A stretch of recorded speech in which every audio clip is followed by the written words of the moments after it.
దేవుని నామంలో అందరికీ వందనాలు. ఈరోజు వాక్య భాగం మనం చూసుకున్నట్లయితే కీర్తనల గ్రంథము 118వ కీర్తన 7వ వచనము. యెహోవా నా పక్షమున వహించి నాకు సహకారి అయి ఉన్నాడు. నా శత్రువుల విషయమైన నా కోరిక నెరవేరుట చూచెదను అని భక్తులు ఇక్కడ మాట్లాడుతున్నట్లుగా చూడొచ్చు.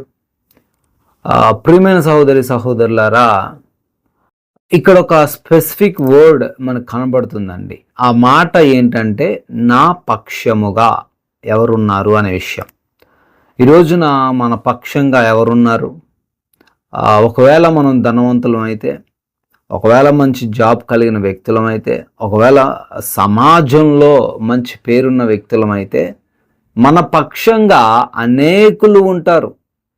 మన కోసం పోరాడడానికి, మన కోసం వాదించడానికి, మనల్ని సేవ్ చేయడానికి ఎవరైనా వస్తూనే ఉంటారు.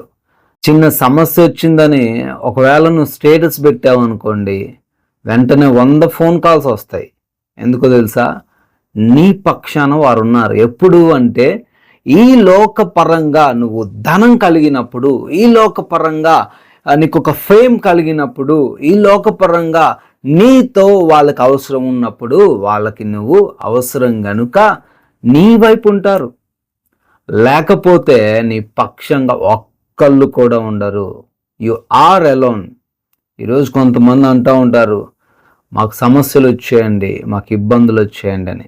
సమస్యలు ఇబ్బందులు వచ్చినప్పుడేనండి నిజమైన నీవేంటో తెలుస్తుంది, నీ వైపు ఎంతమంది ఉన్నారో తెలుస్తుంది. కొన్నిసార్లు నీకు వచ్చిన సమస్యను బట్టి చివరికి నీ కుటుంబ సభ్యులే వదిలేసే స్థితి వస్తుంది, తెలుసా అండి? ఒక వ్యక్తికి యాక్సిడెంట్లో ఒక కాలు ఇరిగిపోయింది. తనని చూడకుండా తన భార్య వదిలేసి వెళ్ళిపోయింది. ఎందుకో తెలుసా? ఇతనితో నాకు ఎటువంటి లాభం లేదు కనుక. ఈ రోజున మీరు ఏ విధంగా ఉన్నారు? మీ పక్షంగా ఎంతమంది ఉన్నారు? ఒకవేళ మీ పక్కన, మీ దగ్గర ఏమీ లేకపోయినా మీ పక్కన ఎవరైనా నిలబడ్డారనుకోండి, మీకోసం వాదించే వాళ్ళు ఉన్నారనుకోండి, ఇట్స్ గ్రేట్ థింగ్. అటువంటి వాళ్ళు ఉండడం చాలా అభినందనీయం. బట్ ఈ రోజుల్లో అటువంటి వారిని మనం చూడడం చాలా అరుదు. యోబు భక్తుడి విషయంలో కూడా చూసుకుంటే, యోబు ఆ ఊజు అనే ప్రాంతంలోనే గొప్ప వ్యక్తి అని వాక్యం సెలవిస్తూ ఉంది యోబు గ్రంథం 1వ అధ్యాయంలో. అటువంటి ఆ గొప్ప వ్యక్తి ఒకానొక సమయంలో సడన్గా కొలాప్స్ అయిపోయి అతని దగ్గర ఉన్నదంతా కూడా, సమస్తము కూడా వెళ్ళిపోయింది. తనకి నాన్నవారు కూడా ఎవరు లేకుండా అటువంటి పరిస్థితి వచ్చేసింది. సో ఎప్పుడైతే యోబు అంతకు ముందు పరిస్థితి మనం చూస్తే, యోబు ఉన్నతంగా రిచ్గా ఉన్న సమయంలో అతని దగ్గరికి అనేకులు వచ్చేవాళ్ళట. యోబు గారు, మాకున్న సమస్యలు తీర్చండి అయ్యా, యోబు గారు మా మధ్య గొడవ ఉంది, న్యాయం తీర్చండి అని చెప్పి అనేక మంది వచ్చేవాళ్ళు. అనేక మంది తన ఇంటికి వచ్చి తనని బ్రతిమాలుకునేవాళ్ళు. అవసరమైతే భోజనం కోసం అడిగే వాళ్ళు ఉండొచ్చు మేబీ, ఎందుకంటే అతను రిచ్ కనుక. కానీ యోబుకు అటువంటి స్థితి వచ్చినాక చివరికి భార్య అంటుందండి, ఏమని? దూషించి చనిపోరాదు, నీకెందుకు ఈ జీవితం అంటే. చివరికి తన పక్షంగా తన భార్య కూడా లేదు. ఆ ఊర్లో ఎవరు కూడా వచ్చి యోబుని పరామర్శించలేదు. వచ్చారు కానీ ఒక 4 స్నేహితులు యోబుని పరామర్శించడానికి కాదు కానీ దూషించడానికి వచ్చారు, నిందించడానికి వచ్చారు.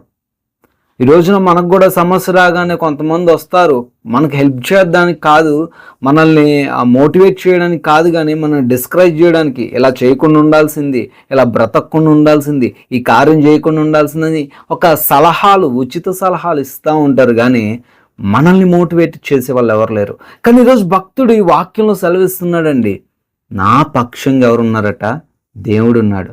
ఈరోజు సమస్తం నువ్వు కోల్పోయిన నీ పక్షంగా వాదించే వాళ్ళు ఒకళ్ళు ఉన్నారండి. ఆయనే సర్వశక్తిమంతుడైన యేసయ్య. హల్లెలూయా. దేవుడు నీ పక్షంగా ఉన్నాడు. ఆయన నీ కోసం వాదించడానికి సిద్ధంగా ఉన్నాడు. నీకు సహాయం చేయడానికే నీ పక్షంగా ఉన్నాడు. కాబట్టి ప్రేమైన వాళ్ళరా, భయపడకండి. నీ పక్షాన ఎవరున్నారు, ఎవరు లేరు అనే విషయం నువ్వు జ్ఞాపకం చేసుకుంటే, దేవుడు తప్ప మరెవరు కూడా నీకు సహాయంగా లేరు. ఈ రోజున నీ దగ్గర ఉన్న సమస్తాన్ని నువ్వు కోల్పోతే, నీకు ఏదైనా సమస్య వస్తే, నువ్వు ఇరుక్కొని సమస్యలో ఒకవేళ నువ్వు ఇరుక్కుంటే, నీ వైపు మాట్లాడే వాళ్ళు, నీ కోసం పరితపించే వాళ్ళు బహుశా నీ కుటుంబ సభ్యులు కూడా ఉండకపోవచ్చేమో, కానీ నేను సృజించిన దేవుడు ఉన్నాడు అని జ్ఞాపకం చేసుకో. కాబట్టి దేవుడిని పక్షంగా ఉన్నాడని ధైర్యంతో ఆయనకు ప్రార్థించు, ఆయనకు నిత్యము నీ యొక్క స్తుతులు అర్పించు. ఆయన నీ కోసం ఉన్నాడు, నీ కోసం వస్తాడు, నేను సమస్యల నుంచి విడిపిస్తాడు. ఆమేన్. మీకోసం ప్రార్థన చేస్తాను. అందరూ కూడా కళ్ళు మూసుకొని ప్రార్థనలో ఏకీభవించండి. ఉన్నతుడా, సర్వోన్నతుడా, సజీవుడా, ఆశ్చర్యకరుడా, అద్భుతకరుడా, నీ యొక్క బలమైన శక్తి కలిగిన నామాన్ని బట్టి వందనాలు తండ్రి. ఎస్ లార్డ్, ఈ రోజున ఈ లోకంలో మా పక్షంగా ఎవ్వరూ లేరు నాయన. మాతో ఎవ్వరు కూడా సహవాసం చేయట్లే. మేము ఉన్న స్థితిని బట్టి, మేము కోల్పోయిన ధనాన్ని బట్టి, మేము కోల్పోయిన ఉద్యోగాన్ని బట్టి నాయన, ఈ లోక సంబంధమైన వాటిని చూసి అయా మా పక్షంగా ఉన్నామని చెప్తున్నారు, కానీ అది నిజమైన ప్రేమ, నిజమైన స్నేహం కాదు నాయన. అవునయ్యా, వాక్యం ద్వారా సెలవిస్తున్నారు, మా దగ్గర ఏమి ఉన్నా ఏమి లేకపోయినా మాతో పాటు నిలవబడేది, మాకు సహాయం చేసేది కేవలం మీరు మాత్రమే తండ్రి. అందుని బట్టి కృతజ్ఞతలు చెల్లిస్తున్నా. ఈ సమయంలో ఎవరైతే బిడ్డలు ప్రార్థనలు ఏకీభవిస్తున్నారో అయ్యా, ఎవరైతే ప్రార్థనలో తండ్రి ఉంటున్నారో వారందరిని బట్టి అడుగుతున్నామో, వారందరికీ మంచి ఆరోగ్యం దయచేయండి. వారికి ఉన్నటువంటి ప్రతి బలహీనతను కొట్టివేయండి అయ్యా.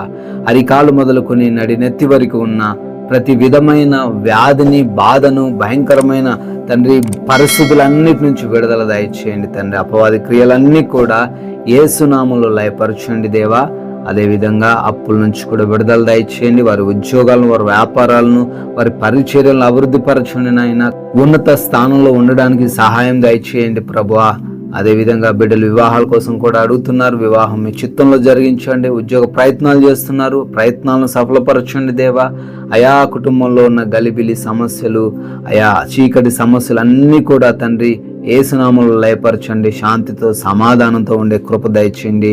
భార్యాభర్తల మధ్య ఉన్న గొడవల నుంచి కూడా విడుదల అనుగ్రహించమని అడుగుతున్నాం ప్రభువా. తండ్రి ఈ సమయంలో తండ్రి ఇంకా బిడ్డలు హృదయంలో ఏ కలవరంతో, భయంతో, వేదంతో ఉన్నారో అయా వాటన్నిటి నుంచి బిడ్డలకు విడుదల దయచేయమని, వారి పక్షంగా ఉండి వారి వైపు నుంచి పోరాడి వారిని గెలిపించమని యేసుక్రీస్తు వారి అతి ఉన్నతమైన నామంలో ఈ ప్రార్థన అడుగుతున్నాం తండ్రి. ఆమెన్.